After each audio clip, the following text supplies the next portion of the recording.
प्रिय विद्यार्थियों, आज हम कक्षा 12वीं की पाठ्य पुस्तक आरोह भाग में संकलित कविता पतंग पढ़ेंगे। पतंग कविता आलोक धनवा रचित है। यह कविता दुनिया रोज बनती है काव्य संग्रह से ली गई है। पतंग कविता उनकी एक लंबी कविता है, उसका एक भाग इस कविता में संकलित किया गया है। पतंग कविता में जो बच्चों की बाल सुलभ चेष्टाएं हैं, बच्चों की उमंगें हैं, बच्चों की जो इच्छाएं हैं, उनका वर्णन किया गया है। पतंग कविता में प्रकृति किस प्रकार से प्रवर्तित होती है, उनका चित्रण जो दृश्य और श्रव्य बिंब है उनके माध्यम से किया गया है। पतंग कविता हमें धीरे धीरे बिंबों की एक ऐसी दुनिया में ले जाती है जहाँ शरद ऋतु का चमकीला इशारा है, जहाँ तितलियों की रंगीन दुनिया है, दिशाओं के मृदंग बजते हैं, जहाँ छतों के खतरनाक होने से गिरने का भय है तो दूसरी ओर भय पर विजय पाते बच्चे हैं जो गिर गिर कर संभलते हैं और पृथ्वी का हर कोना खुद ब खुद उनके पास आ जाता है। वे हर बार नई नई पतंगों को सबसे ऊंचा उड़ाने का हौसला लिए फिर जो भादव का महीना है उसके बाद जो शरद ऋतु आती है जिसमें धूप खिलती है उसकी प्रतीक्षा करते हैं। आइए अब हम पतंग कविता पढ़ते हैं। सबसे तेज बौछारे गई भादो गया, सवेरा हुआ खरगोश की आंखों जैसा लाल सवेरा, शरद आया पुलों को पार करते हुए अपनी चमकीली साइकिल तेज चलते हुए, घंटी बजाते हुए, जोर जोर से चमकीले इशारों से बुलाते हुए। जो भादव का महीना है, भाद्रपद का महीना है, जिसमें बहुत तेज बरसात होती है, आकाश में काले बादल छाए रहते हैं, वह महीना बीत चुका है। उसके बाद शरद ऋतु प्रारंभ हो चुकी है। शरद ऋतु में जो धूप है वो खिली हुई है। ऐसा प्रतीत होता है कि मानो जो शरद ऋतु है वह चमकीली साइकिल लिए हुए, जिस प्रकार से धूप चमकती है उसी प्रकार से वह साइकिल पर सवार होकर के आया है और बच्चों को इशारे कर रहा है कि आप आइए और इस धूप का आनंद लीजिए। इस कविता में कवि क्या कहते हैं, आलोक धनवा जी कहते हैं कि जो भाद्रपद का महीना है जिसमें बहुत ही मूसलाधार वर्षा होती है, वो मूसलाधार वर्षा बंद हो चुकी है। वर्षा ऋतु के अंदर जो बादल है वो छाए हुए थे, अब वो बादल हट चुके हैं। जो सुबह का दृश्य है खरगोश की लाल आंखों की तरह दिखाई देता है, जैसा कि आप चित्र में देख रहे हैं कि जो शरद ऋतु का सवेरा है वो लाल सूर्य की भांति दिखाई दे रहा है और इसका बिंब बांधा है, इसको एक रूपक में बांधा है कवि ने, खरगोश की आंखों जैसा लाल सवेरा। अब शरद ऋतु आ चुकी है, ऐसा प्रतीत होता है कि मानो वह पुलों को पार करते हुए आ रही हो और वह अपनी चमकीली साइकिल पर बहुत ही तेजी से आ रही हो। जो शरद ऋतु है वह घंटी बजाते हुए जोर जोर से बच्चों का झुंड है उनको अपनी ओर आकर्षित कर रही है। यहाँ पर शरद ऋतु का मानवीकरण किया गया है। भादव का महीना बीत चुका है, मूसलाधार बरसात बंद हो चुकी है और जो शरद ऋतु है वह आरंभ हो चुकी है। आइए अगला पद देखते हैं। पतंग उड़ाने वाले बच्चों के झुंड चमकीले इशारों से बुलाते हुए आकाश को इतना मुलायम बनाते हुए कि पतंग ऊपर उठ सके। शरद ऋतु है वह बच्चों को इशारे से बुलाती है कि आइए, आकाश में धूप खिली हुई है, आसमान साफ है। अब जो भाद्रपद का महीना है, भादव का महीना है, वह बीत चुका है। जो बादल छाए रहते थे वो अब नहीं हैं। तो जो शरद ऋतु है वह बच्चों को इशारे से बुला रही है कि आइए आप आकाश में पतंग उड़ाइए, क्योंकि आकाश बिल्कुल साफ है।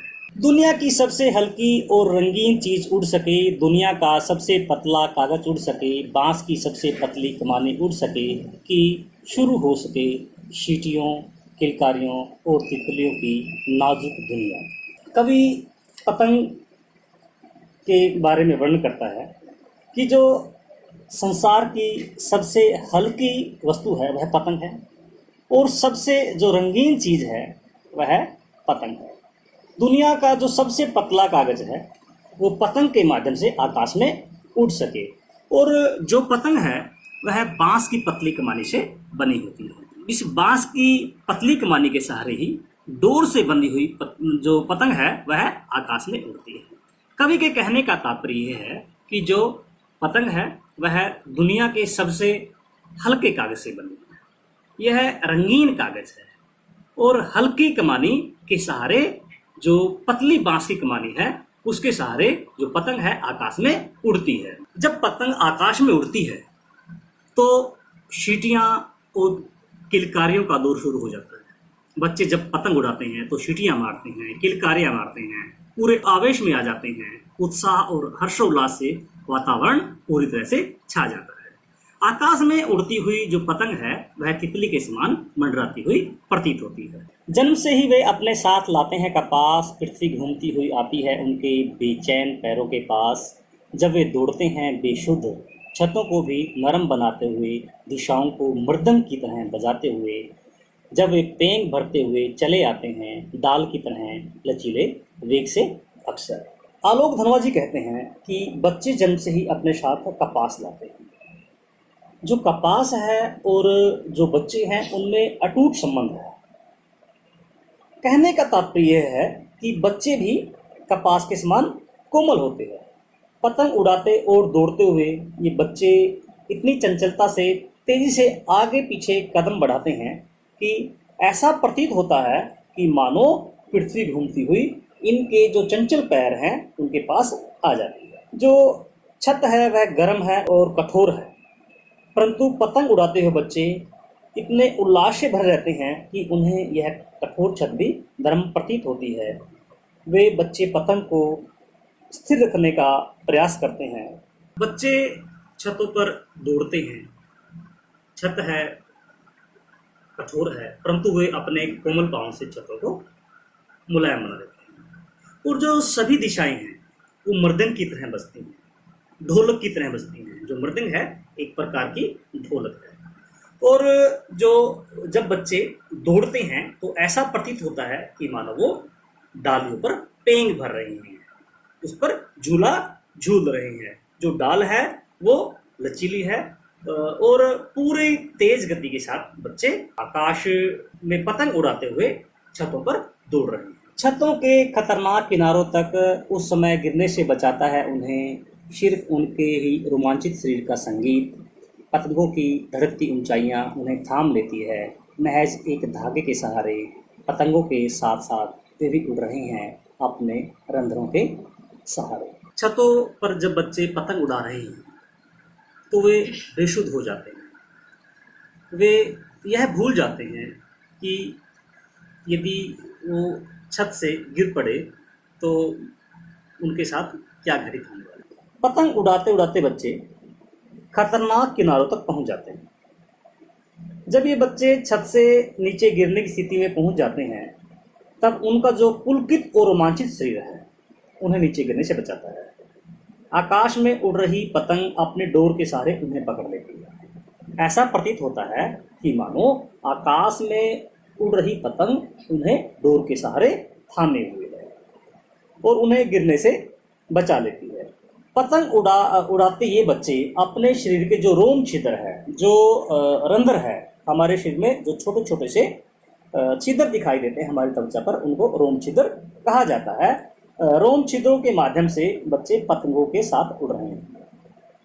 कहने का तात्पर्य यह है कि बच्चे आकाश में पतंग उड़ाते समय बड़े ही तल्लीन हो जाते हैं। वो अपनी शुद्ध खो बैठते हैं। बेशुद्ध होकर के वो आकाश में पतंग उड़ाने का बड़ा ही आनंद लेते हैं। अगर वे कभी गिरते हैं छतों के खतरनाक किनारों से और बच जाते हैं तब तो और भी निडर होकर सुनहले सूरज के सामने आते हैं। पृथ्वी और भी तेज घूमती हुई आती है उनके बेचैन पैरों के पास।